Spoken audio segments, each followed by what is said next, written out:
So Khammam వెలుగు మాటలు వందలాది ఇల్లు కూల్చేస్తే వేలాది మంది రోడ్డు పడ్డ పరిస్థితి. దీనిపైన మంత్రి ఒక కామెంట్ చేసిండు. మంత్రి సార్, ఎవ్వరు కూడా ఇక్కడ పేడ్ ఆర్టిస్టులు కాదు, పేదవాళ్ళు మాత్రమే ఇల్లు కోల్పోయారు. ఇక కాంగ్రెస్ ఇందిరాగాంధీ జమానాలో ఒక కహావత్ ఉండే, అదేంటి తెలుసా? గరీబీ హటావు అంటే ఇక్కడ వీళ్ళకి అర్థమైంది ఏంటి తెలుసా? కాంగ్రెస్ వాళ్ళు వచ్చిన తర్వాత గరీబోంకో హటావు అని. దానికి రివర్స్ అన్నీ కూడా వీళ్ళు చేసే పరిస్థితి కనిపిస్తుంది. వారు హైదరాబాద్లో హైడ్రా ఎప్పుడు ఎక్కడ హైడ్రా ఉండి కూల్చేస్తారో తెలియదు. ఎప్పుడో జమానా క్రితం ఉండే శాటిలైట్ పిక్చర్ ఇయ్యాల పట్టుకొని వచ్చి మీరుండే జాగాలో చెరువు ఉండే ఒకప్పుడు దాని ఎఫ్టీఎల్ ఇది బఫర్ ఉండి అని హైడ్రా కూల్చేస్తుంది. కోట్ల కేసులున్నా కూల్చేస్తుంది. ఇక ఖమ్మం కథ మనం చెప్పుకోవాలంటే భూదానం బోర్డే 100 గజాల భూమిని 1800 మందికి ఇచ్చింది. సో భూదానం జాగా అప్పుడు ప్రభుత్వం ఇస్తే ఇప్పుడు ఉండే ప్రభుత్వం వచ్చి కాల్ చేసిన పరిస్థితి. అది మీ భూమే, కానీ అక్కడ పేదలు బ్రతుకుతున్నారు, వాళ్ళకి అన్ని పర్మిషన్లు ఇచ్చిండ్రు. అండ్ అక్కడ ఎక్కడ కూడా బంగ్లాలు లేవు, బిల్డింగ్లు లేవు, ఒక మల్టీ స్టోర్లు అసలే లేవు, అన్నీ కూడా గుడిసెలే, రేకులే, షెడ్లే. వాటిని కూడా కూల్చిపడేశారు. గతంలో మహబూబ్ నగర్లో చూసినాం, ఇప్పుడు ఖమ్మంలో చూసినాం, రేపు ఇంకే జిల్లాలో కూలుస్తారో తెలియదు. పూర్తిగా ఇందిరాగాంధీ చెప్పిన కహావత్కి రివర్స్ చేస్తున్నారు. అంటే పేదోళ్ళు ఎక్కడ బతకొద్దేమో. సో గరీబోంకో హటావు అనే కహావత్ ముందుకు తీసుకొని వెళ్ళే పరిస్థితి ఇవాళ కాంగ్రెస్ రాష్ట్రంలో చూస్తుంది అండ్ దాంతోపాటు చేస్తుంది. దీనికి కౌంటర్గా మంత్రి పొంగులేటి మాట్లాడుతూ ఎవరైతే ఖమ్మంలో ఇవాళ ఏడుస్తున్నారో, బాధపడుతున్నారో, ఇల్లు పోయినాయి అండ్ ఒక్కసారి నేను కట్టుకున్న ఇల్లుని చివరిసారిగా ఒక్కసారి లోపలికి వెళ్ళి చూసి వస్తాను, ఒక మహిళ ఏడుపు కావచ్చు. అండ్ ఒక్కసారి ఈ వీడియో చూడండి, ఆ చిన్నారులు ఏం చేస్తున్నారు అనేది.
సో ఈ వీడియో చూసిన తర్వాత కూడా వీళ్ళందరూ పేడ్ ఆర్టిస్టులా, నిరుపేదల? మీకేమనిపిస్తుంది అసలు? వీళ్ళు నిజంగానే పేడ్ ఆర్టిస్టులు అనిపిస్తుందా, నిరుపేదలు అనిపిస్తుందా? నిజంగా పేడ్ ఆర్టిస్టులు అయితే వాళ్ళు ఎందుకు ఇంతగానే ఇబ్బందులు పడతారు? సో పేడ్ ఆర్టిస్టులు అయితే ఇల్లు కూల్చేసారు కాబట్టి ఇక వెళ్ళిపోయినా మాకు పైసలు ఇస్తే ఆ రోజు మేము మాట్లాడతామని అనుకుంటారు. కానీ అక్కడ 12 సంవత్సరాల నుంచి అక్కడే ఉంటున్నారు. సో వాళ్ళకి వెళ్ళాలంటే ఇంకొక ఇల్లేం లేదు. ఇప్పుడు తిరుపతి రెడ్డికి ఉంది కదా, ఇక్కడ హైడ్రా కూల్చివేస్తాను అని చెప్పి బఫర్ జోన్ ఎఫ్టీఎల్ రాసిపోయినా కూడా కోర్టు నుంచి స్టే తెచ్చుకున్నారు. హైడ్రా బుల్డోజర్లు అక్కడ అడుగు కూడా పెట్టి, హైడ్రా బుల్డోజర్లు అడుగు పెట్టడం పక్కన పెడితే అధికారులు కూడా అడుగు పెట్టని పరిస్థితి. కానీ నిరుపేదల పరిస్థితి ఏంది? కోర్టులలో వాళ్ళు స్టే ఆర్డర్లు తెచ్చుకొని ఫ్లెక్సీలు ఇంటికి కట్టుకున్నా కూల్చేస్తారు. కోర్టు నార్సింగ్ ఇష్యూలో సీరియస్ అయినా జరిమానా ₹1,00,000 విధించినా ఆ కంచేసింది తీయరు హైడ్రా. సేమ్ ఈడ హైడ్రా బాధితుల సంఖ్య ఎట్లా పెరుగుతుందో జిల్లాల అధికారుల బాధితులు కూడా అంతే పెరుగుతున్నారు. అధికారుల బాధితులు అనే కంటే కూడా ప్రభుత్వం బాధితులు అనేయడం బెటర్.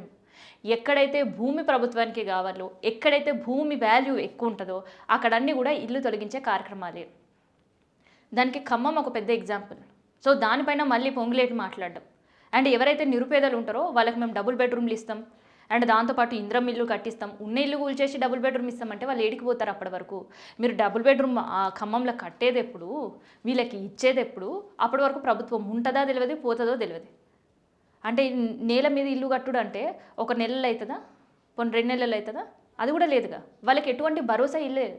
కనీసం ఇల్లు కూల్చేస్తున్నామనే ఇన్ఫర్మేషన్ కూడా వాళ్ళకి ఇవ్వలేదు. సరే, అది ప్రభుత్వ భూమి అయి ఉంటుంది, వాళ్ళు కబ్జా చేసుకున్నారు, మీరు హైకోర్టుకి వెళ్ళిండ్రు, దానికి సంబంధించిన ఆర్డర్ తెచ్చుకున్నారు, కూల్చేసారు. కనీసం వాళ్ళకి హైకోర్టుకి వెళ్ళిండ్రు, ఆర్డర్ తెచ్చుకున్న విషయం కూడా నిరుపేదలకు తెలియని పరిస్థితిలో ఇల్లు కూల్చేసారు. గంటల వ్యవధిలోనే మార్నింగ్ రావడం, ఒక 400 మంది పోలీసులు మోహరించడం, ఇల్లు కూల్చేసి వెళ్ళిపోవడం. ఆ ఇల్లు కూల్చేసిన తర్వాత వాళ్ళ బాధ వర్ణనాతీతం. ఇంకా కూడా కూలిన ఇల్లు దగ్గర వాళ్ళ సామాన్లు సర్దుపెట్టుకునే పరిస్థితిలో వాళ్ళు ఉన్నారు.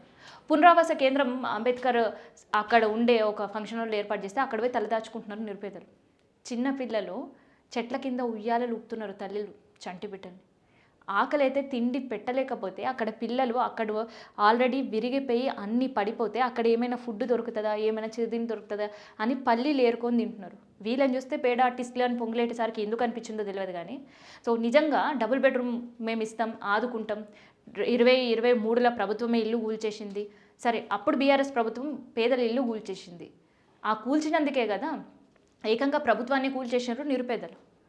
మీరు అండగా ఉన్నారు అండ్ మా ఇల్లు భద్రంగా ఉంటాయనే నమ్మకంతో కదా మిమ్మల్ని గెలిపించింది.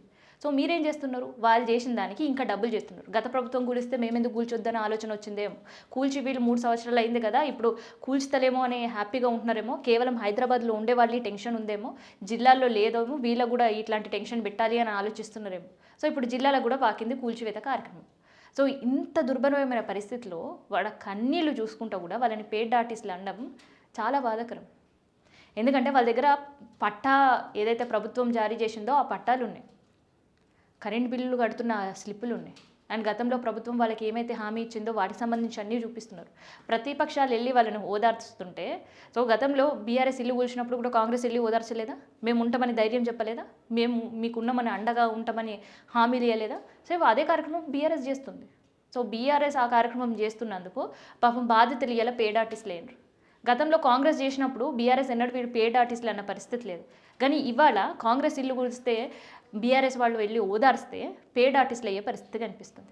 సో కేవలం ఈ కూల్చివేతలు హైదరాబాద్ తోటే ఆగుతాయి అనుకున్నారు. ఇక్కడ రియల్ ఎస్టేట్ సర్వనాశనమైన పరిస్థితికి దిగజారే సిచ్యువేషన్కి తీసుకొచ్చారు. ఇది కాస్త ఇప్పుడు జిల్లాలకు కూడా బాకింది. సో జిల్లాల్లో ఉండే నిరుపేదల ఇల్లు కూడా కూల్చే పరిస్థితి. పాపం వాళ్ళు నిరసలు చేయలేరు. ఇల్లు పోయిన తర్వాత ఎక్కడ ఉండాలో అర్థం కాదు. వేలాది మంది ఇలా రోడ్డు పైన ఉండి నిలబడి చూస్తున్నారు. సో ఇంద్రమ్మ రాజ్యం వస్తుందంటే గతంలో ఎట్లయితే గరీబ్కో హటావు అని చెప్పి గరీబ్ వాళ్ళ గురించి ఆలోచించి ఎట్లాంటి సహాయం చేసిందో, ఇంద్రమ్మ నీడ కల్పించిందో, సో అట్లాంటి నీడనే మళ్ళీ మాకు దొరుకుతుంది అని నమ్మిన వాళ్ళకి ఏం సమాధానం చెప్తుంది ప్రభుత్వం? సో ఎన్నికలు ఉంటేనే ఏవైనా ఇళ్ళ మంజూరు గురించి మాట్లాడతారు, లేదంటే మాట్లాడరు. లేవు ఎన్నికలు, అక్కడ ఎన్నికలు అయిపోయాయంటే కూల్చివేత కార్యక్రమాలు మొదలు పెడతారు. ఇప్పుడు హైదరాబాద్లో 6 నెలల వరకు కూల్చివేత కార్యక్రమాలు ఉండవు, ఎందుకంటే ఎన్నికలు రాబోతున్నాయి.